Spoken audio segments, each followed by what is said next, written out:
Muy bien, nuevamente bienvenidos y bienvenidas a esta asistencia técnica en nombre de la Dirección de Servicios de Educación Técnico Productiva y Superior Tecnológica y Artística del Ministerio de Educación. Como ya es de su conocimiento, vamos a abordar algunos aspectos esenciales vinculados a la prevención, atención, seguimiento y sanción del hostigamiento sexual en los CETPROS, en los institutos y en las escuelas de educación superior tecnológica, pedagógica y artística y privados. Claro está que vamos a poner especial énfasis en lo que refiere a los institutos, que son las instituciones que han sido convocadas el día de hoy. La asistencia técnica va a estar a cargo el día de hoy de 3 especialistas. Tenemos a Selenia Banto Rojas, que nos acompaña, Antonio García Lizana, y quien les habla, Jesús Arismendi López. Entonces, vamos a dar inicio, damos algunas pautas. En el chat hemos compartido el link de asistencia. Si es que no han podido todavía registrarse, no se preocupen que en el lapso de una media hora vamos a volver a compartir el link de asistencia y también al finalizar la AT volvemos el link para que puedan realizar el registro respectivo.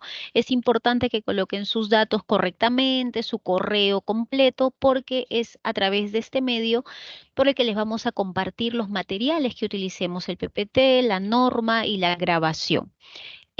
Asimismo, al finalizar nuestra exposición, vamos a abrir un espacio para que ustedes puedan realizar consultas, preguntas, ya sea por el chat o de manera oral. Entonces, sin más, vamos a dar inicio.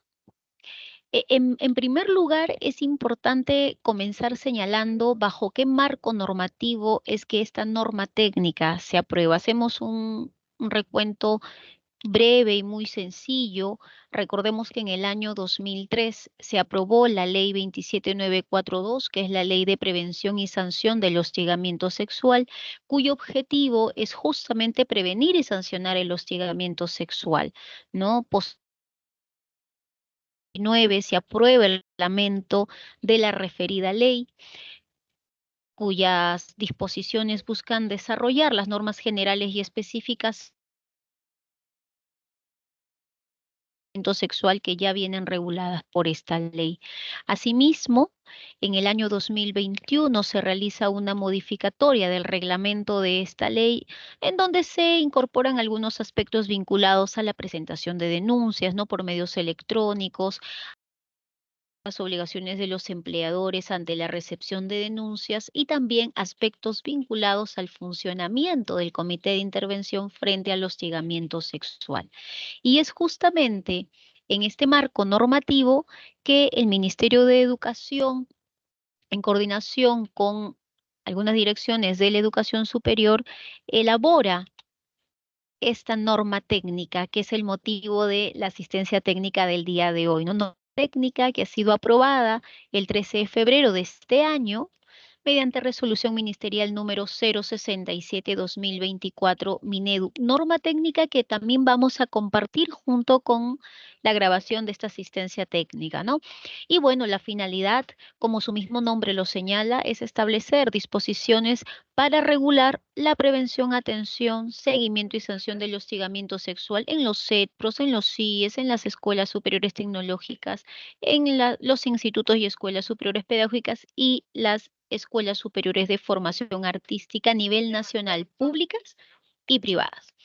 Entonces, si vamos a hablar acerca hostigamiento sexual, es importante primero saber qué es el hostigamiento sexual y cuáles son los conceptos claves que giran en torno a ello para poder entender las medidas de prevención, atención, sanción. Veamos entonces, ¿qué es el hostigamiento sexual? Para empezar, hay que tener claro que el hostigamiento sexual es una forma de violencia. Nosotros aquí presentamos un abanico de 4 tipos de violencia. Una de ellas es la violencia física, que probablemente es la más perceptible, la más conocida, puesto que esta sí es observable, puede concretarse a través de golpes, ¿no? O también de algunas acciones que van a ir en corporal de la persona, de su salud, ¿no? el dejar a una persona, hombre o mujer, no sé, pasando hambre por varios días, que de alguna manera lesiona su salud, también formaría parte de ese tipo de violencia física. No solamente los golpes tienen que ver con este tipo de violencia. También tenemos la violencia psicológica, que es una conducta que busca controlar o aislar a otra persona en contra de su voluntad, de humillarla, de avergonzarla, y que, claro, puede causar daños emocionales, psicológicos. La violencia económica patrimonial es otro tipo de violencia que tiene que ver con el menoscabo de los recursos económicos o patrimoniales de una persona, ya sea porque sustraes, ¿no?, sus bienes, porque los retienes de manera indebida o porque limitas a esa persona para que controle sus ingresos. Todo ello configura violencia económica. Y tenemos un cuarto tipo, que es la violencia sexual. Dentro de este tipo de violencia vamos a encontrar algunas acciones de naturaleza sexual, como su nombre lo señala, que se cometen contra una persona. Y aquí una primera frase clave, ¿no? Se cometen contra una persona sin su consentimiento o bajo coacción. Dentro de este tipo de violencia es que vamos a encontrar el hostigamiento sexual, ¿no? Entonces, cuando hablamos del hostigamiento sexual, nos referimos a una conducta de naturaleza sexual, pero también de una conducta sexista. Y además es una conducta no deseada por la persona contra la que se dirige. Ahora nosotros vamos a señalar cuáles son, digamos, lo esencial, las ideas clave de estos tres elementos. Entonces, esta conducta de naturaleza sexual genera un ambiente intimidatorio para la persona que es hostigada. Es un ambiente hostil, un ambiente incómodo, un ambiente ofensivo, humillante y, claro, puede afectar su desenvolvimiento en las actividades laborales, en sus actividades académicas, ¿no? O cualquier otra actividad, justamente por el ambiente hostil o humillante que se genera. Entonces, aquí tenemos el concepto de hostigamiento sexual, pero hay conductas dentro de este hostigamiento sexual. Hemos mencionado la conducta sexista. ¿A qué nos referimos con conductas sexistas? Ustedes seguramente saben, ya lo hemos trabajado quizás en algunas anteriores sesiones, ¿no?, cuando se les ha convocado por temas de enfoque de género, que en nuestra sociedad todavía persisten algunos estereotipos de género, ideas que tenemos respecto a cómo debe actuar un hombre y a cómo debe actuar una mujer, a qué actividades debe realizar un hombre y a qué actividades debe realizar una mujer, ¿no? Existen estos estereotipos que asignan roles a los hombres o a las mujeres por su sexo. Entonces, aquellas conductas que refuerzan estos estereotipos son las conductas sexistas. Por ejemplo, si en el aula de clase mandamos a las estudiantes por el hecho de ser mujeres, no señalando que, bueno, como las mujeres limpian mejor, por eso las elegimos siempre para ordenar y limpiar, ¿no?, los materiales, el aula, el laboratorio, entre otros, entonces estaríamos asumiendo una conducta sexista, tratamiento sexual. Puede pasar em, prejuicio de las mujeres como también de los varones, ¿no? Porque mientras que a las mujeres quizás se les manda a limpiar, a los hombres siempre se les puede destinar a realizar tareas que implican fuerza, pesadas, por no reforzar los estereotipos para ninguno de los sexos, ¿no? De lo contrario, es una conducta sexista. También hemos mencionado lo vinculado a la conducta de naturaleza o connotación sexual, para ser aquí bastante gráficos y concretos. Se refiere a comentarios, insinuaciones, observaciones, miradas, ¿no? Puede haber también una exhibición o exposición de material sexual, de material pornográfico. Todo ello es una conducta de naturaleza sexual. Pueden haber roces, tocamientos, algunos acercamientos corporales que tienen otra intención y que pueden generar esa incomodidad. Puede también haber de parte de algunas personas exigencias o ciertas proposiciones sexuales, ¿no? Todo ello es hostigamiento sexual. Contacto virtual, ya sea por correo, ya sea por las redes, ya sea, ¿no?, por WhatsApp, entre otros. Establecer contacto virtual también con connotación sexual se configura como hostigamiento, que pueden, que son similares, ¿no? Si alguna vez se reciben imágenes pornográficas o imágenes del cuerpo de otra persona sin el consentimiento de quien las recibe, entonces estamos hablando de una conducta que es sancionable. Es una conducta de naturaleza sexual y por ende forma parte del hostigamiento sexual que venimos mencionando. Ahora, reenfatizamos que más allá de que el nombre diga hostigamiento sexual, acabamos de ver que no solamente el hostigamiento se refiere a los comportamientos o actos de naturaleza. Acabamos de ver también que tiene aquí que ver estas actitudes, conductas de naturaleza sexista que refuerzan los estereotipos. Cuando reforzamos estereotipos, lo que estamos generando es que un género subordine al otro. Entonces, hay que tener cuidado con no promover este tipo de conductas en cualquier ámbito, de trabajo, académico. Y tenemos aquí, ¿no?, el tercer elemento, la conducta no deseada. Eh, para que una conducta sea sancionable o sea considerada como hostigamiento sexual, debe ser una conducta no deseada. Si la conducta no es deseada por una persona, entonces ahí tenemos un indicador, ¿no?, un límite para hablar de hostigamiento sexual. Entonces, una conducta, si es consentida por la persona, debería de cumplir tres factores. Número uno, la persona tendría que consentirla libremente, ¿no?, para decir que está dando su consentimiento, sin ningún tipo de presión, sin ningún tipo de intimidación, sin ningún tipo de exigencia, de proposición. Si la persona da su consentimiento libremente, no hay hostigamiento. Pero si lo hace con coacción, con miedo o exigencia, estamos hablando de hostigamiento sexual. Asimismo, el consentimiento se caracteriza por ser reversible. Es decir, si una persona empieza a realizar una conducta con otra, vamos a suponer, ¿no?, un tocamiento, empieza a tocar a la otra persona y al principio la persona consintió, dijo que sí, pero después, ¿no?, en ese proceso decide no continuar y dice, no, no deseo más esta conducta, no deseo más que me toques. Si la otra persona no respeta ese no y continúa, entonces hablamos de hostigamiento sexual, porque es una conducta que ya no está siendo consentida.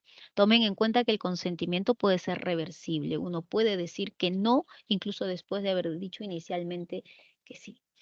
Ahora, el consentimiento también tiene que ser informado. La conducta que una persona consciente debe de conocerla. Si, por ejemplo, alguien, ¿no?, en el trabajo, en el instituto, invita a tomar un café a otra persona y luego tomando el café, esta persona empieza a hacerle proposiciones de connotación sexual, por ejemplo, o hacer invitaciones de connotación sexual, la persona que aceptó la invitación no tenía conocimiento de esas intenciones, por lo tanto, no era una conducta de la que le habían informado, ¿verdad? Entonces, aquí nosotros estamos hablando de una conducta no consentida. Nadie informó que ir a tomar un café implicaba también aceptar otro tipo de proposiciones. Por lo tanto, ahí estaríamos hablando de hostigamiento sexual. Bien, entonces tenemos estos tres elementos. Hemos hablado de tres conceptos, hemos hablado de la conducta sexista, hemos hablado de la conducta de connotación sexual y hemos hablado de la conducta no deseada.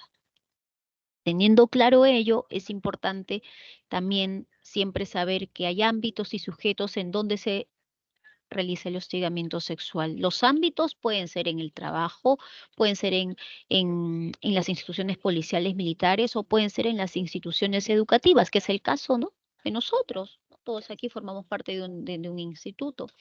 Entonces, los sujetos que vamos a encontrar pues son dos. Es el hostigador u hostigadora, y aclaramos aquí que la persona que hostiga puede ser varón, puede ser mujer, porque el ser hostigador u hostigador es independientemente de la edad, es independientemente de la identidad de género, del sexo, de la orientación sexual, de la lengua, del origen, es indistinto.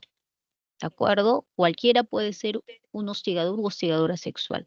Del mismo modo, la persona hostigada, a veces se tiene el mito de que solamente es la mujer la que es hostigada y no es así.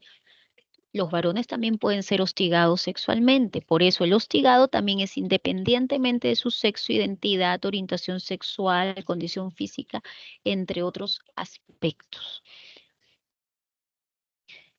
¿Cómo es que se manifiesta el hostigamiento sexual?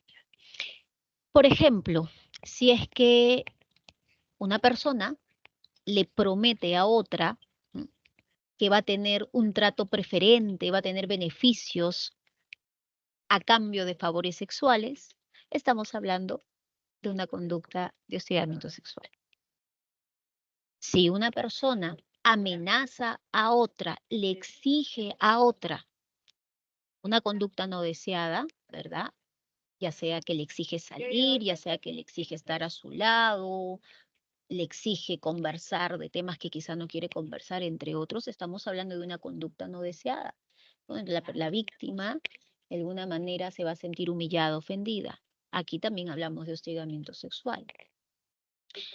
Si es que una persona se acerca corporalmente a otra, la roza, la toca, sin el consentimiento de la persona que está recibiendo esos roces o tocamientos o acercamientos, y por ende con ello la intimida, la ofende, ¿no? Es algo que no desea, es hostigamiento sexual. Asimismo, ocurren situaciones en donde el hostigador u hostigadora que busca tener acercamiento con la otra persona, ¿no? Con la víctima, y es rechazado o rechazada, después de ese rechazo empieza a tratar de manera ofensiva, bastante dura, bastante hostil, ¿no? A una manera de, digamos, de consecuencia o de venganza por el rechazo.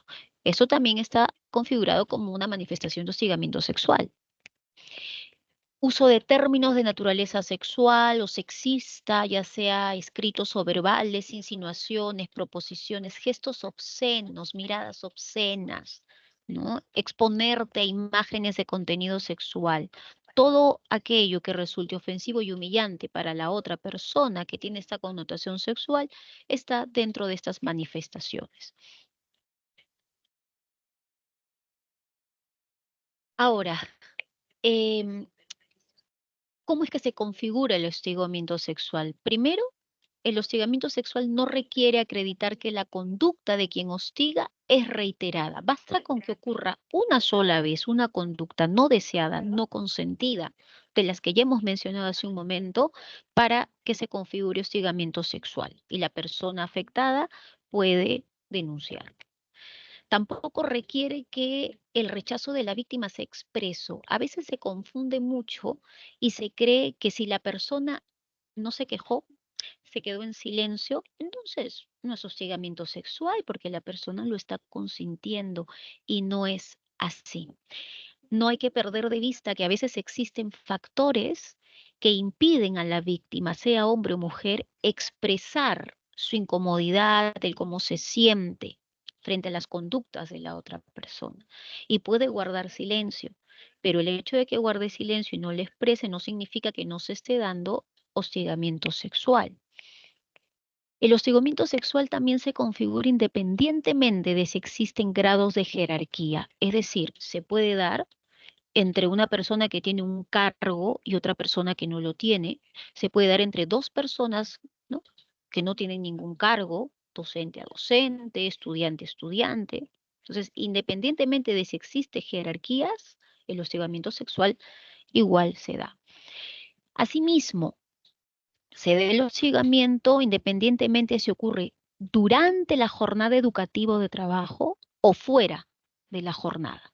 o si es que ocurre o no en el lugar de trabajo o en ambientes formativos o no, ¿de acuerdo? En cualquiera de los espacios y en cualquiera de los tiempos se configura como hostigamiento sexual. Aquí les hemos traído algunos mitos, quizás existen muchos más, solamente a manera de ejemplo, algunos mitos sobre el hostigamiento. Algunos pueden decir, ¿no? Solo he mirado, pero no he tocado, tampoco he hablado, y como no he tocado y no he hablado, entonces no es hostigamiento. Hace un momento hemos señalado que una de las conductas también son esas miradas, ¿no? Esos gestos obscenos. Entonces sí, no importa si no tocas o no hablas, las miradas, los gestos también se configuran como hostigamiento sexual. También se dice, ¿no? Las mujeres lo provocan con sus gestos y su forma de vestir.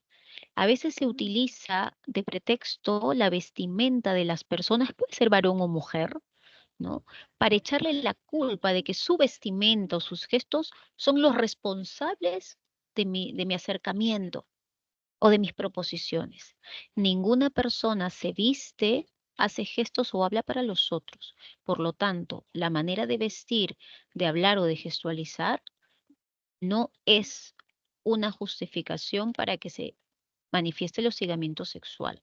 Cada ser humano es responsable de las conductas que asume frente a las otras. Solo se acosa a las mujeres jóvenes y atractivas. Aquí hay dos mitos en uno. Para empezar, que no solamente se acosan a las mujeres, también se acosan a los varones. Y no solamente a las personas jóvenes, también se acosan a personas ya en edad adulta. Hace un momento hemos dicho que es indistinto de la edad, del sexo, ¿no? Del origen, entre otros. Algunos dicen, pero es un piropo, ¿no? Y todos los piropos son cumplidos. No es así. Hablemos ahí un poquito y recordemos de lo que hemos mencionado de consentimiento, ¿no? Los piropos o esos juegos que a veces se dan podrían darse entre personas que tienen muchísima confianza y si es que ellos lo están consintiendo y se sienten cómodos con ello. Pero si no es así, entonces un piropo no es un cumplido, si la otra persona no lo consiente. Si se demoró en denunciar, dicen, seguro es porque le gustaba. Ya he mencionado hace un momento que pueden existir muchos factores para que una persona guarde silencio o no denuncie. Muchas veces es miedo, ¿no? Si es el hostigamiento de un maestro o maestra hacia un estudiante, a veces puede ser miedo de desaprobar el curso, ¿no? De que lo saquen de la clase. Si es de un empleador a un empleado, existe el miedo de que lo saquen del trabajo, ¿no? A veces puede haber factores de vergüenza, de intimidación. Entonces los factores para no denunciar en el momento son muchos, pero eso no es sinónimo de que le gustó y por lo tanto no hay hostigamiento, ¿no? Hay hostigamiento sexual. Y bueno, dicen, las mujeres siempre denuncian por venganza. Si hay una denuncia es porque ha existido una conducta de hostigamiento sexual. Y bueno, pueden haber seguramente otros ejemplos, ¿no? Aquí solamente les hemos traído algunos mitos. Para ello, ¿no? Estos conceptos, muchos de estos conceptos también se especifican en la norma técnica que se ha aprobado, ¿no? Para que ustedes puedan seguramente revisarlos también cuando lo requieran. Entonces, para poder prevenir, para poder atender, sancionar, investigar el hostigamiento sexual, es que las instituciones tienen la obligación de crear el Comité de Intervención frente al hostigamiento sexual o su abreviatura en siglas, ¿no? OSIF. Este comité es la instancia responsable de recibir las denuncias, de dictar, entre otras funciones, las medidas de protección, de realizar la investigación y otras medidas adicionales para poder evitar que se den nuevos casos de hostigamiento sexual. ¿Cómo se forman? Probablemente aquí en esta asistencia técnica ya tengamos algunas instituciones que tienen conformado su comité de intervención y otras que quizá todavía no lo hagan. Entonces, brevemente hacemos un repaso de cómo se conforma. La norma técnica nos señala que el comité de intervención debe tener 2 representantes de la institución y 2 representantes de los estudiantes, con sus suplentes para cada caso. Es importante garantizar en esta conformación el criterio de paridad, es decir, que debe de existir la misma cantidad de hombres que de mujeres. ¿Cómo se eligen a los representantes? A través de la unidad de bienestar o la que haga sus veces, es que se convoca a una reunión extraordinaria para elegir a los representantes de la institución, se convoca a todo el personal, ¿no? Y se realiza la elección de los representantes de la institución. Y para el caso de los representantes estudiantiles, bueno, la unidad de bienestar también realiza las gestiones para promover y generar una asamblea estudiantil en donde se eligen por mayoría simple a los representantes de los estudiantes. La duración del comité es de 1 año.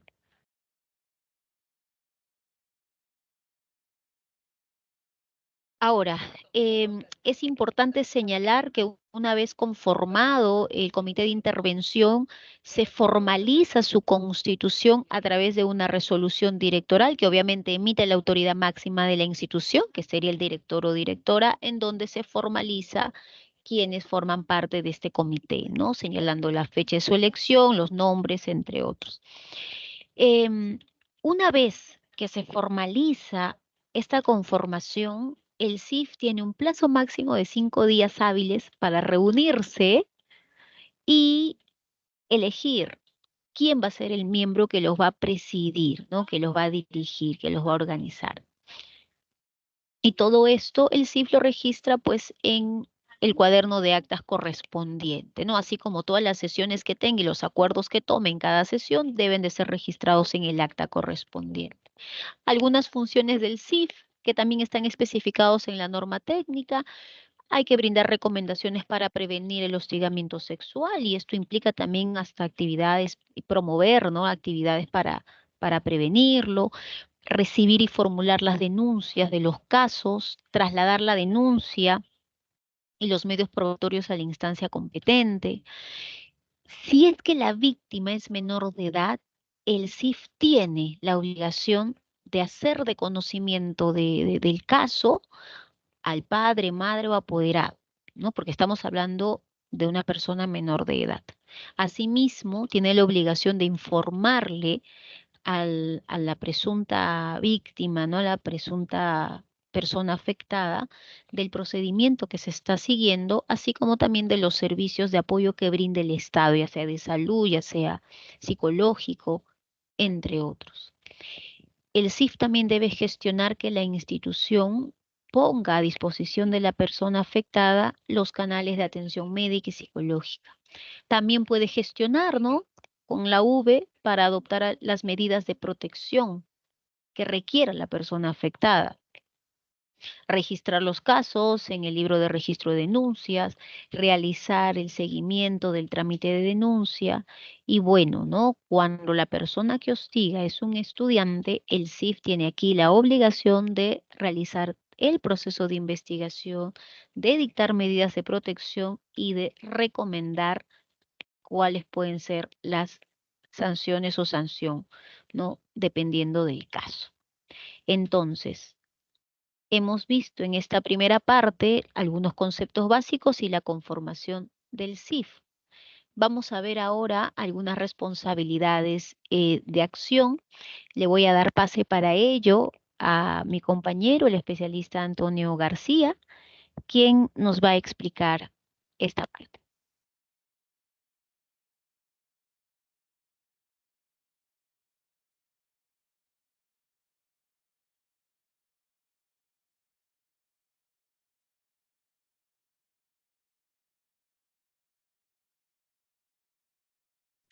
Hola Jesús, buenas tardes. En esta ocasión voy a continuar con la asistencia técnica. Mi nombre es Selenia Abanto. Buenas tardes con todos y con todas. Bueno, como ya hemos escuchado la exposición de Jesús, em, se ha publicado recientemente la norma técnica de hostigamiento sexual, ¿no? Donde se ha establecido pues la conformación de comisiones. Por ende, es obligación de que toda institución educativa conforme su comisión.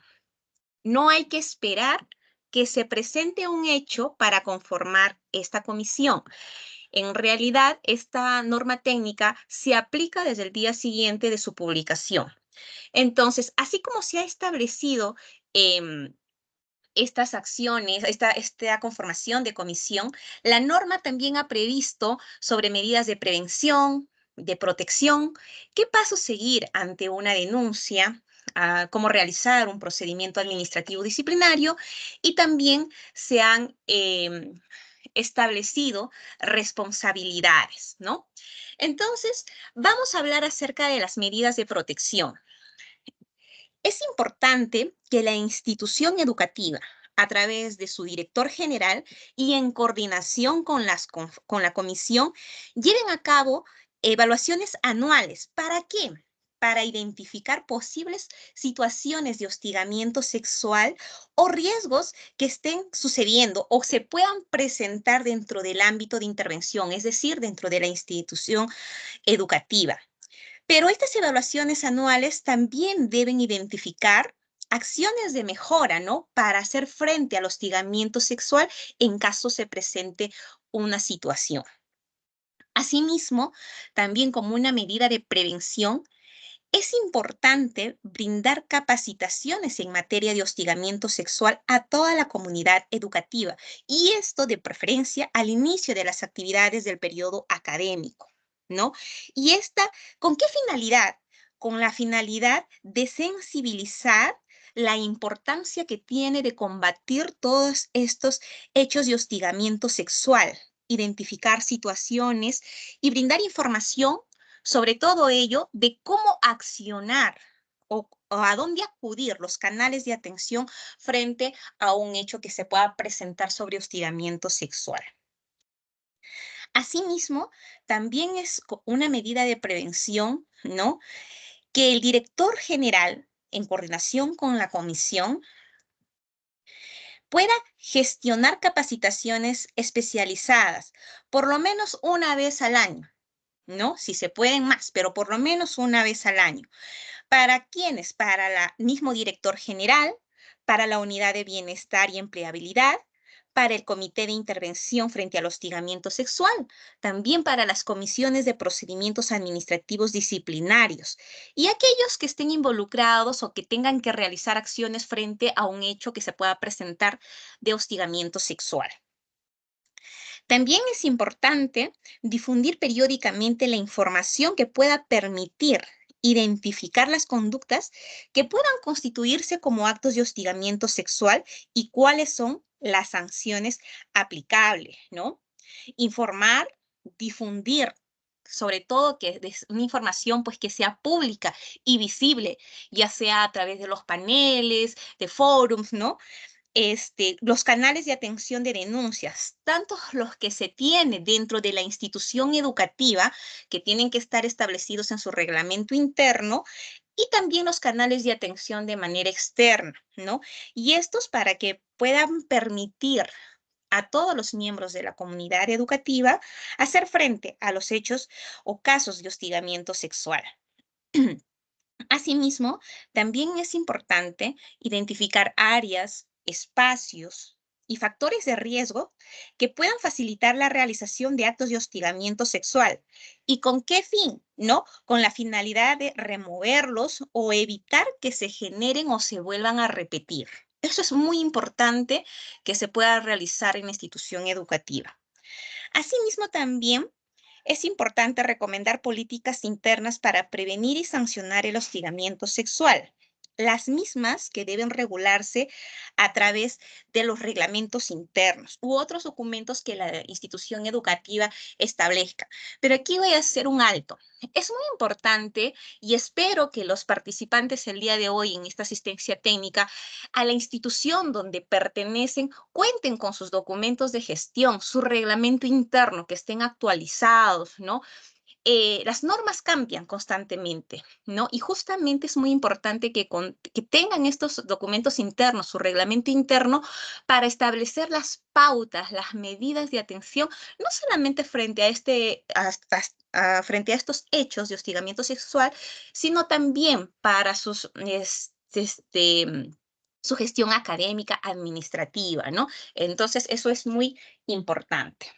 Ahora, otro punto importante es sobre la denuncia y la atención. Por favor, siguiente. La denuncia y atención. En primer lugar, una denuncia por actos de hostigamiento sexual puede presentarse ante ante el comité de intervención, ya sea de forma oral o escrita, ¿no? Si es escrita, la misma norma técnica contempla un modelo para poder presentar una denuncia escrita, ¿no? Y esta denuncia debe de contener de manera detallada todos los hechos que podrían ayudar, ¿no? Para que la comisión correspondiente pueda realizar sus actuaciones correspondientes. Es importante también tener en cuenta que los miembros que conforman el comité de intervención deben guardar absoluta reserva la confidencialidad de los hechos, así como también la identidad del denunciante y de la víctima, ¿no? O sea, debemos ser probos, cautelosos a los quienes conforman el comité de intervención. Asimismo, también la denuncia puede ser presentada por la misma víctima o por un tercero que conozca sobre los hechos de hostigamiento sexual. También puede suceder que el mismo comité de intervención de oficio puede tomar conocimiento por cualquier medio. Ejemplo, y ha sucedido, nos hemos tomado conocimiento de hechos o casos de hostigamiento sexual a través de los medios de comunicación escrita, radial o televisiva. Entonces, ¿qué tiene que hacer ahí la comisión? No tiene que esperar que la comisión venga la víctima o un tercero, ¿no? O alguien que remita la denuncia. El comité ya tiene la obligación, si un miembro de la comisión, del comité, perdón, toma conocimiento o ha podido observar, escuchar, ver de ese hecho, elabora un documento donde se ha tomado conocimiento a través de tal medio, con fecha tal, la denuncia sobre estos hechos y tiene que adoptar las medidas necesarias que más adelante se van a detallar, ¿no? También el comité de intervención, bajo responsabilidad, cuando ya tiene la denuncia, tiene que trasladarlo, así como todos los medios probatorios o los que haya podido recabar, ya sea a la Oficina de Recursos Humanos o al órgano de instrucción correspondiente. A ver, em, hoy estamos solamente con 12 miembros de los institutos tecnológicos. El comité de intervención lo tiene que derivar, puede derivarlo a la Oficina de Recursos Humanos de la DRE o puede derivar también al a la Comisión de Procedimientos Administrativos Disciplinarios que se ha conformado en las DRES. Y esto depende de quién es la víctima, que más adelante lo vamos a ir a detallar para que se pueda tener conocimiento de cada uno de los casos, ¿no? Pero este traslado, como es un tema de naturaleza muy delicada, se tiene que realizar en un día hábil, desde que se recibe la denuncia o se toma conocimiento de los hechos. Asimismo, si la denuncia haya sido recibida por algún directivo de la institución educativa, lo debe remitir al comité de intervención en el plazo de un día hábil desde que se recibe la denuncia, también bajo responsabilidad, a fin de que dicho comité continúe con las acciones correspondientes, es decir, derivar ya sea a la Oficina de Recursos Humanos o al órgano instructor correspondiente. Asimismo, si la denuncia es realizada directamente en la OGEL o la DRE, que a veces sucede, ¿no? Que denuncian directamente ante la OGEL o DRE, se deberá de poner en conocimiento del hecho a la Oficina de Recursos Humanos o al órgano instructor, dependiendo, ¿no? De acuerdo al régimen laboral del denunciado, en un plazo también de un día hábil contando desde que se ha tomado conocimiento de la denuncia, ¿no? Y en ese mismo plazo, o sea, la OGEL o la DRE tiene que remitirlo no solamente a la Oficina de Recursos Humanos o al órgano instructor, sino también que tiene que derivarlo al comité de intervención. ¿Y esto por qué? Porque si bien es cierto, el comité de intervención no sanciona, ¿no? Pero realiza acciones de prevención, de protección, ¿no? Entonces, por eso es muy importante que no solamente las denuncias que hayan sido puestas de conocimiento en la DRE, UGEL, o que haya recibido un directivo de la comunidad educativa, sea remitida al órgano que vaya a sancionar. No, también lo tienen que derivar al comité de intervención, porque el comité de intervención tiene un rol muy importante para hacer frente a estos hechos o casos de hostigamiento sexual. Uno de ellos es brindar las medidas de protección a la víctima, ¿no? Entonces, justamente esto es lo importante, la importancia de conocer cuáles son los roles que tiene el comité de intervención y las funciones, ¿no? Para hacer frente a los hechos de hostigamiento sexual. Asimismo, la norma ha establecido que una vez interpuesta ya la denuncia, el comité de intervención, en coordinación con las autoridades o los órganos de la institución educativa, en un plazo no mayor de un día hábil, va a poner a disposición de la presunta víctima todos los canales de atención médica y psicológica con los que cuente la institución educativa. Y no solamente los que cuenten institución educativa, ya hablamos de los canales internos, sino también con aquellos canales externos, ¿no? Que se pueda derivar a la víctima para que pueda acudir y se pueda brindar una atención oportuna e eficiente, ¿no? Asimismo, el comité de intervención debe comunicar a la OGE o a la DRE, según corresponda, ¿no? Una copia a la Unidad de Bienestar y Empleabilidad de la institución educativa la denuncia presentada por hostigamiento sexual en el plazo máximo de un día hábil de haber conocido la denuncia, también bajo responsabilidad. ¿Y esto por qué?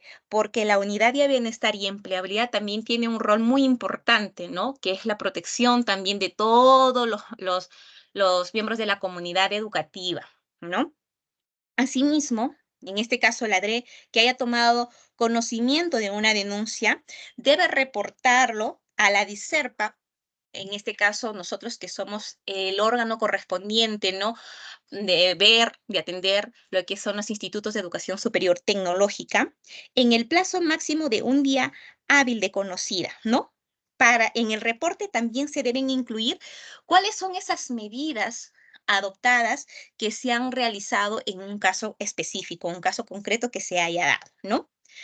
Asimismo, es importante conocer que si la persona que presuntamente hostiga es un estudiante, el comité de intervención es el que desarrolla la investigación y pone en conocimiento del hecho a la autoridad máxima de la institución educativa, esto es, al director, a fin de que se realicen todas las acciones pertinentes conforme se ha establecido en la norma, en esta norma técnica que hoy es materia de asistencia técnica. Y nuevamente reitero, la importancia de tener nuestros documentos de gestión, nuestro reglamento interno, donde se establezcan estas pautas en concordancia con las disposiciones establecidas en una norma técnica que se ha publicado recientemente, ¿no? Asimismo, se han brindado las medidas de protección, ¿no? Las medidas de protección, que aquí va a estar del acompañamiento, o sea, la responsabilidad que tiene el comité de intervención de brindar estas medidas de protección. Siguiente, por favor. Ahí está, gracias. Em, Las medidas de protección que se van a brindar a favor del hostigado o hostigada, ¿no? Y esto va a ser dependiendo del caso, la gravedad también, y mucho a pedido de la misma víctima, inclusive, ¿no? Por ejemplo, la rotación o cambio de lugar del presunto hostigador. Es decir, si se ha presentado un hecho de hostigamiento sexual en un salón de clase, ejemplo, un docente utilizó manifestaciones con connotación sexual durante la exposición de una alumna, entonces en presencia de todos los asistentes, y esto es materia de una denuncia, entonces yo ya no voy a seguir, pues, o sea, la institución educativa no puede seguir manteniendo ese vínculo de enseñanza-aprendizaje en tanto se desarrolla un proceso de investigación, porque hay que garantizar la integridad de estos estudiantes, de todos los estudiantes o de la persona que haya sufrido víctima de hostigamiento o haya sido víctima de hostigamiento sexual, ¿no? Entonces, ¿qué se tiene que hacer? Una rotación o cambio de lugar del que presuntamente haya hostigado.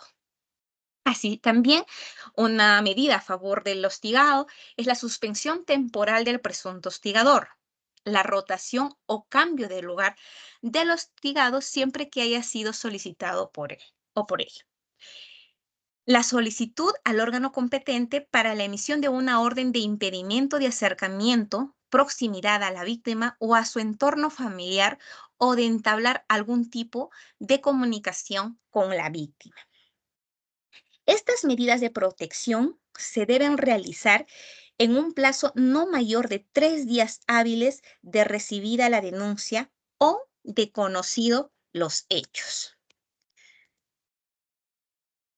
Siguiente, por favor.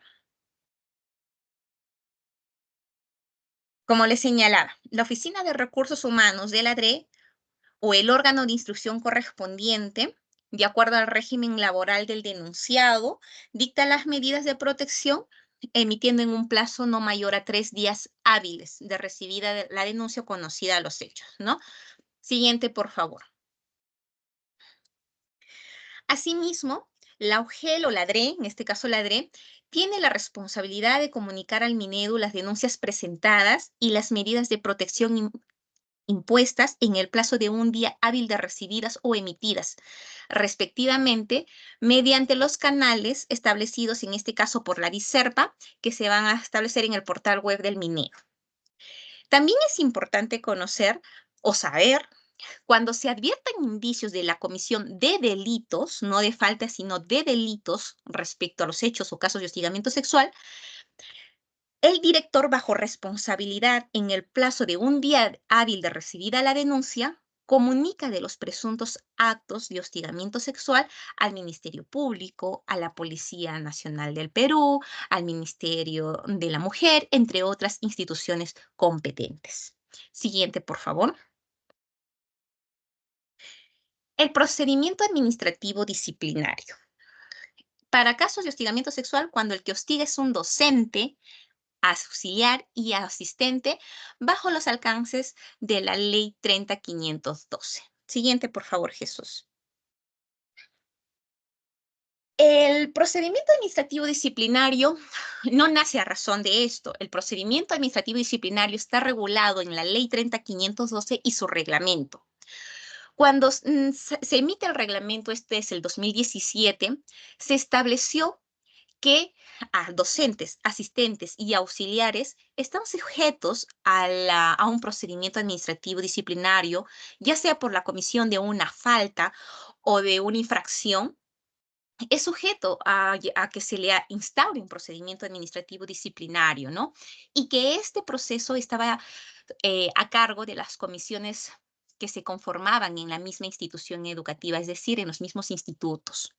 Sin embargo, el 31 de octubre del 2021 se realiza una modificación al Decreto Supremo 010-2017, donde se establece que toda la fase instructiva del procedimiento administrativo disciplinario ya no estaría a cargo o ya no se conformarían comisiones en los institutos, sino se conformarían en las DREs. Es decir, ¿qué pasa si un docente bajo la Ley 30.512 comete una falta X y en la materia que nos aboca hoy, un hecho, ¿no?, de hostigamiento sexual, la denuncia, el procedimiento administrativo disciplinario para ver si es que se sanciona o no por la comisión de esa falta, lo va a determinar la comisión de procedimientos administrativos disciplinarios que se conforman en la dirección regional de su jurisdicción. Entonces, el procedimiento administrativo disciplinario, como les decía, no nace de esto, sino que ya está regulado en esta ley específica, ¿no?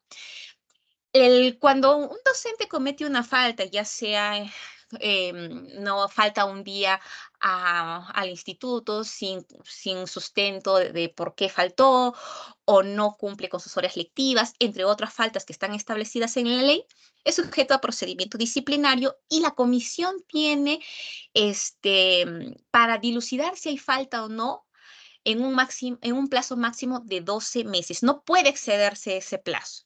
Sin embargo, por la naturaleza de estos casos de hostigamiento sexual, el legislador ha establecido un plazo máximo de 30 días calendarios. ¿Para qué? Para que la Comisión de Procedimientos Administrativos Disciplinarios establezca si el hecho denunciado o el que ha sido denunciado ha cometido o no esta falta y por consiguiente corresponde la sanción conforme a lo que establece la ley específica, ¿no? Que en este caso es la ley 30.512. O sea, 30 días calendarios desde que se emite el acto de inicio hasta que se notifica la resolución de sanción o de no al lugar a una sanción. Entonces, el Comité de Intervención frente al hostigamiento sexual remite la denuncia, en este caso, a la Comisión de Procedimientos Administrativos Disciplinarios. La comisión tiene la obligación de realizar toda la investigación preliminar, recabar los medios probatorios. Si encuentra de los medios probatorios que el hecho denunciado hay evidencia, emitirá su acto de inicio, ¿no? En donde establecerá inclusive las medidas de protección a favor de la víctima. Y tiene la obligación de notificar este acto de inicio al hostigador o hostigadora para que éste presente sus descargos.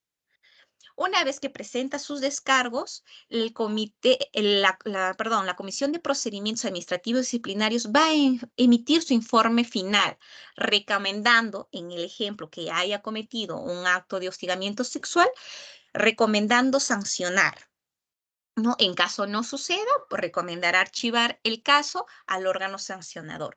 Siguiente, hasta ahí se termina la fase instructiva.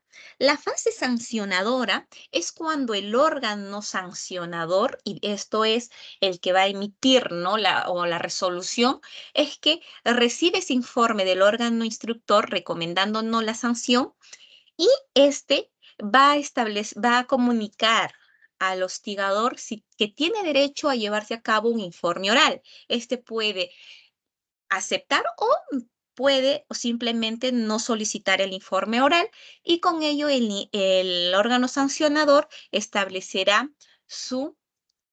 emitirá su resolución de sanción o archivo de ser el caso, ¿no? De acuerdo a una evaluación, para ello existe una norma específica que los miembros de la Comisión de Procedimientos Disciplinarios, que se conforman en la DRE de la jurisdicción correspondiente, tienen que ceñirse a las disposiciones y ahí se establece cómo se lleva a cabo el procedimiento disciplinario. Pero no solamente termina con la emisión de la resolución, sino que se tiene que notificar al hostigador, ¿no? O al que está denunciado, se tiene que notificar esta resolución donde se está sancionando o archivando el caso según corresponda, según la evaluación que realiza la Comisión de Procedimientos Administrativos Disciplinarios, ¿no? Entonces, este proceso, en este caso, para los casos de hostigamiento sexual, de acuerdo al decreto legislativo 1410 que modifica la ley de prevención y sanción de hostigamiento sexual, es que modifica y establece este plazo de 30 días, ¿no? Y sí puede haber una ampliación de 15 días calendarios si el caso es de acuerdo a la complejidad del caso, se puede dar este plazo adicional de 15 días adicionales, ¿no? Siguiente, por favor. Ahora, tenemos la ruta de atención de remisión de casos de hostigamiento sexual. En el caso de los institutos y escuelas de educación superior tecnológica, como ya les he comentado, cuando el denunciado, por ejemplo, es el director general, en este caso, para los que están en un instituto tecnológico, ¿no? corresponde derivar la denuncia a la Secretaría Técnica del Procedimiento Administrativo Disciplinario de la DRE. O sea, los directores no van a ser sujetos a que su procedimiento disciplinario sea conducido por la comisión que se instaura en la DRE, sino la Secretaría Técnica. Son dos instancias diferentes, ¿no? Y esto porque así lo ha establecido la Ley 30512. Cuando el denunciado es personal administrativo o personal docente que realiza las labores administrativas, en el caso de los institutos tecnológicos, el comité de intervención correspondiente tiene que derivar el caso a la Oficina de Recursos Humanos o quien haga sus veces, y este va a derivar a la Secretaría Técnica de las Autoridades del Procedimiento Administrativo Disciplinario de la DRE. También lo va a ver la Secretaría Técnica. Pero cuando el denunciado es un docente, bajo la Ley 30512, el comité de intervención deriva el caso a la CEPAD de la DRE. El que antes era conformado en el instituto, hoy lo se lleva a cabo en la misma DRE. Cuando el denunciado es un asistente o un auxiliar, también el comité de intervención lo va a derivar a la CEPAD de la DRE, ¿no? Siguiente, por favor. Bueno, en el caso de los centros de educación técnico productiva, también se ha establecido tanto en sus propias normas que regulan sus procedimientos administrativos disciplinarios, em, a quiénes son los órganos competentes, ¿no? Y en este caso, para la educación técnica productiva, el órgano o la instancia correspondiente del Minedu es la Dirección Técnica Normativa, que va a brindar las orientaciones de cómo llevar a cabo estas asistencias técnicas respecto a los hechos que se podrían presentar frente al hostigamiento sexual. En las escuelas de educación superior artística, cuando el denunciado es docente, director o personal administrativo no decente, el comité de intervención deriva el caso a la Oficina de Recursos Humanos de la DRE correspondiente y esta a su vez lo va a derivar a la Secretaría Técnica de las Autoridades del Procedimiento Administrativo Disciplinario. Solamente en el caso de las ESFAs que son constituidas como unidad ejecutora y que dependan del pliego del Ministerio de Educación y no cuenten con Secretaría Técnica, el CIF va a derivar a la Oficina de Recursos Humanos del Minedu y a la Secretaría Técnica del Minedu, ¿no? Ahora, como les señalaba también, la norma técnica ha establecido responsabilidades, ¿no? Para el Ministerio de Educación, para las direcciones regionales, para las UGELES y también para las instituciones educativas. Para el Ministerio de Educación, realizar el seguimiento y monitoreo. En este caso, para los tecnológicos, a través de nosotros, que somos representantes de la DICERPA, ¿no? También brindar asistencias técnicas, orientar y resolver en el marco de las funciones todos aquellos aspectos que quizás en esta norma no estén regulados, la DICERPA podrá absolverlos. También el Ministerio de Educación, a través de la DICERPA, también tiene la responsabilidad de supervisar y también solicitar información o documentación que se requiera, ¿no? Respecto a estos hechos. Las direcciones regionales también tienen funciones que tienen que estar relacionadas para asegurar el cumplimiento de todos los aspectos relacionados en la norma técnica. También supervisan, brindan asistencia técnica a los institutos. Es decir, un instituto, si tiene un hecho o quiere de repente, o el mismo comité de intervención requiere tener pautas por la Dirección Regional de Educación, lo puede solicitar a la DRE porque está en una de sus responsabilidades de la DRE brindar asistencias técnicas. También tiene las responsabilidades de remitir información conforme lo señala la norma técnica y en el plazo indicado, así como cualquier información que el Ministerio de Educación lo requiera, ¿no?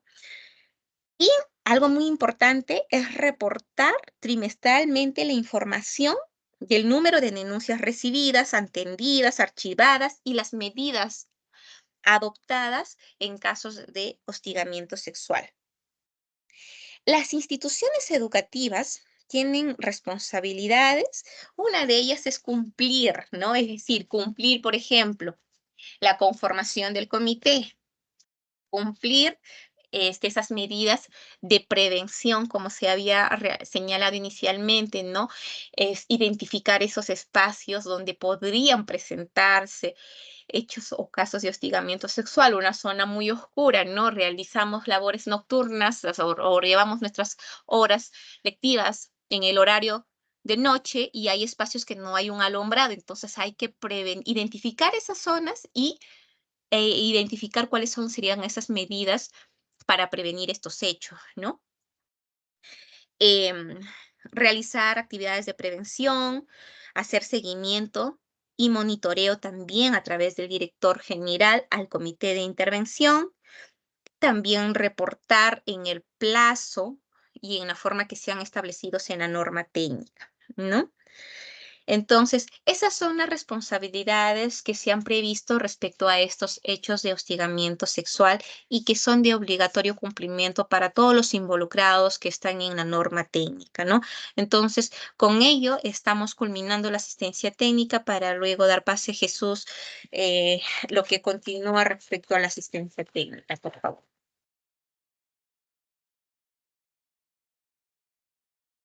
Muy bien, muchísimas gracias, Seleni, por tu intervención. Bien, entonces, habiendo ya dado, digamos, las pautas generales respecto a la norma técnica, los vamos a invitar a que si tuviesen alguna consulta, pregunta, la puedan realizar. Si lo quieren hacer de manera oral, pueden levantar la mano para ir dándoles acceso, ¿no?, al micro. Y en el caso también lo quieran hacer a través del chat, siéntate con la confianza de escribir, nosotros los estaremos leyendo y estaremos respondiendo, ¿no? Asimismo, les recordamos que hemos compartido nuevamente la lista de asistencia para que puedan registrarse. Tenemos en sala, permítanme, tenemos en sala más de 160 personas.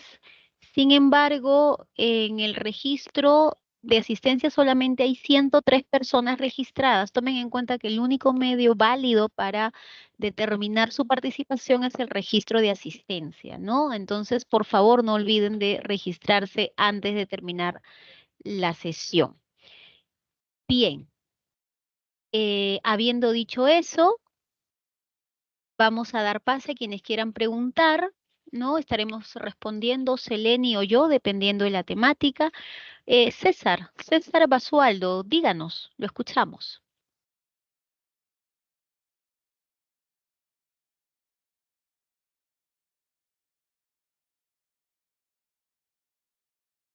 Señorita, buenas tardes. ¿Se puede participar?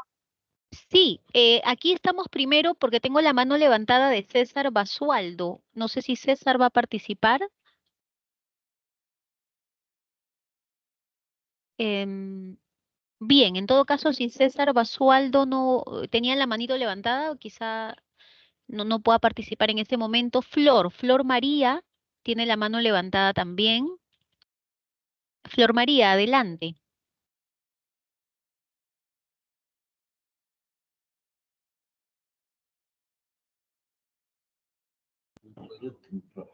Flor María, ¿Qué tal? Buenas tardes. Estamos acá con Flor. Somos del Instituto Pablo Casals de la ciudad de Trujillo. ¿qué tal? Tenemos la siguiente duda. Nosotros tenemos un comité de hostigamiento sexual, pero también el año pasado el Ministerio de Trabajo nos pidió un comité de hostigamiento sexual. ¿Tiene que ser el mismo o es diferente? No, es que Buenas no. tardes. Ay, Sí, perdón, Selene, Jesús. dale. No, dale, Ya, Selene. hay dos cositas para identificar ahí. Primero me señala que ustedes ya tenían conformado un comité. Sin embargo, el Ministerio de Trabajo les habría solicitado. En el primer punto, hay que señalar de que en el año 2018, la DICERPA en coordinación con la DIFOI, emite una resolución ministerial, la 428, que aprueba la norma técnica denominada Disposiciones para la Prevención, Atención y Sanción del Hostigamiento Sexual en los centros de educación técnico-productiva, institutos y escuelas de educación superior. Entonces, desde el 2018, desde la DICERPA se ha venido llevando a cabo asistencias técnicas y también monitoreo a los institutos tecnológicos a fin de que se lleve a cabo la conformación de esta resolución ministerial 428, ¿no? Entonces, sin embargo, y hay instituciones educativas que las han venido conformando y reconformando anualmente. ¿Y esto por qué? Porque está sujeto pues al vínculo contractual que tengan los miembros de la institución educativa para formar parte de este comité. Sin embargo, con la resolución ministerial a 067, hoy, que ha sido materia de asistencia técnica, la deroga. Es decir, que ahora las instituciones educativas que han instaurado su comité de intervención en atención a esta resolución se quedaría sin efecto. Es decir, ahora las instituciones educativas tienen que conformar ya no un comité, sino, perdón, ya no en función a la RM 428, sino en función a la resolución ministerial 067-2024. ¿No? Entonces, sí es necesario hacer esa precisión, porque hay instituciones que sí las tenían conformadas, ¿no? Entonces, con esta resolución se está derogando ello, ya no existen esos comités, se tiene que conformar en función a esta resolución, la 067. Ahora, le pregunto, ¿en atención a qué o qué documento le presenta el Ministerio de Trabajo para que al instituto le haya solicitado esta conformación del comité? No sé si usted tiene la información que nos pueda dar mayor alcance para poder realizar mayores alcances. El personal de recursos humanos no está acá en este momento, pero mira, el año pasado llegó un oficio donde solicitan que el instituto haga llegar al Ministerio de Trabajo un comité de hostigamiento sexual, pero en este comité eran principalmente docentes y personal administrativo. En cambio, en el otro era pues incluido alumnos también. Entonces ahí se me genera la duda. Tendría doble comité, algo así. Lo que pasa es que esta norma no nace nada más por disposición del Ministerio de Educación. En realidad nace por las normas que emite el Ministerio de Educación, que es el ministerio de alguna manera que lidera o aboca estos temas, ¿no?, de hostigamiento sexual. A razón de estas disposiciones es que nosotros elaboramos la norma técnica. Por ello es muy importante conocer cuál ha sido este documento que les haya, de alguna manera a ustedes exhortado a conformar un comité, ¿no? Entonces, no sé, al final podemos dejar de repente nuestros correos para que ustedes, o a través de usted, o no sé, del personal de recursos humanos, nos puedan enviar para poder dar la orientación correspondiente y ver qué es lo que ha sucedido, porque es muy importante saber cuál es el contexto, ¿no? Porque en estricto es solo un comité de intervención en la institución educativa. Entonces, sí me gustaría, por favor, le voy a brindar en todo caso mi correo en este momento para que usted pueda, por favor, brindarnos esta información a razón de qué es que el Ministerio de Trabajo, más aún, es quien le ha pedido esa conformación. ¿Sí? De acuerdo, muchas gracias. Sí, ahí le estoy dejando mi correo en el chat.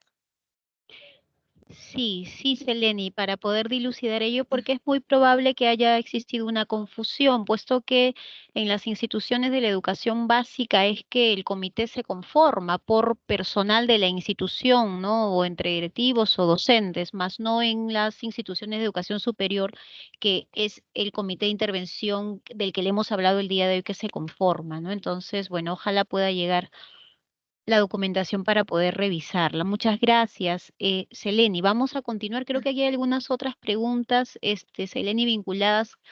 Permíteme, hay quienes están escribiendo en el chat. Ya. Bueno, creo que Señorita, Seleni ya respondió. Una de ellas dice, con esta norma ya no es necesario elegir lo que era el CODE, y creo que Seleni justamente ha hecho referencia a ello, ¿no? Que esta resolución, la 067, deroga la que, digamos, ya una resolución previa, y además señala en uno de sus numerales que todo lo que tiene que ver o lo que hace referencia al CODE contenida en los lineamientos para la aplicación del enfoque de género, ¿no? En esta resolución viceministerial 044, cada vez que se haga referencia al CODE, se estarían refiriendo ahora al CIF, ¿no? Entonces no es que se van a crear dos comités distintos, un CIF y un CODE, ¿no? Para hacer la aclaración. Luego nos señalan cuáles son las consecuencias legales frente al hostigamiento sexual.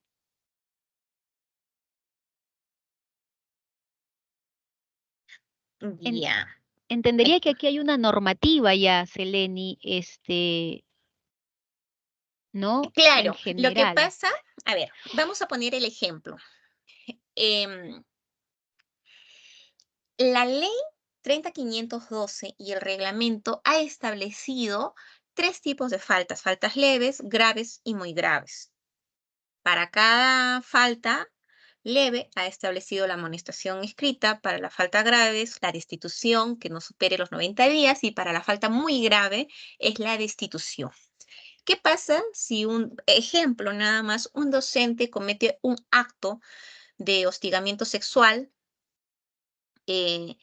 y de los medios probatorios que realiza la Comisión de Procedimientos Administrativos Disciplinarios determinan inclusive pues que hay una gradualidad, ¿no? Por ejemplo, uno que tiene la condición de docente, que de repente haya, por ejemplo, capturas de pantalla donde él se insinuaba o X cosas, es un ejemplo, ojo, ¿ah?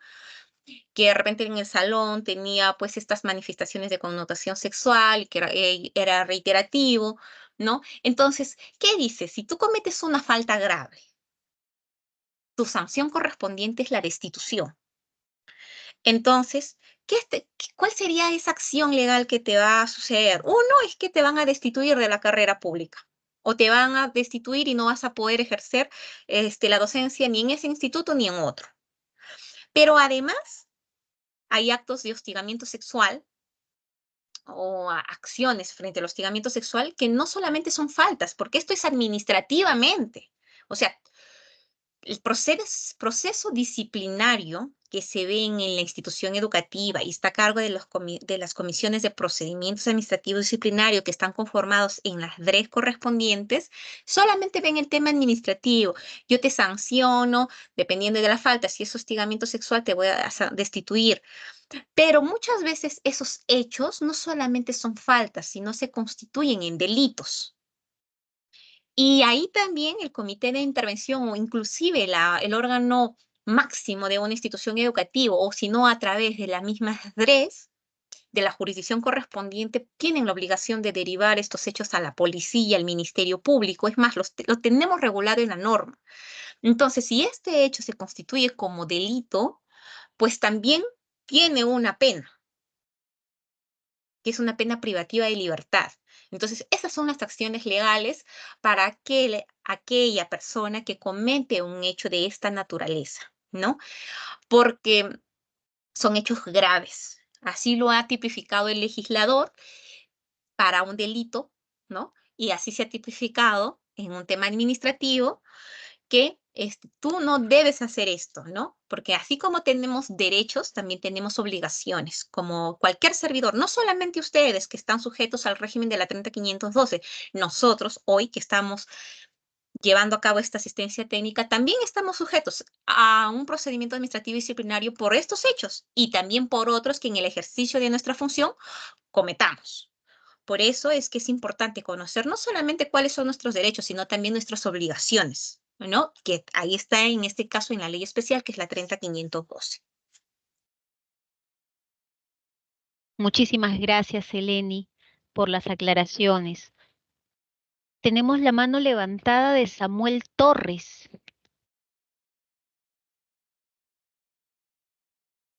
Samuel Torres, adelante.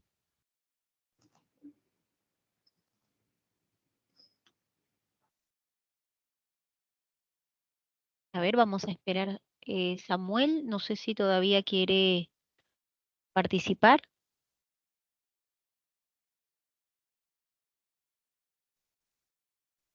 Samuel. Me parece que hay algún problema quizás con tu audio porque el micro está prendido, pero no se te escucha aún.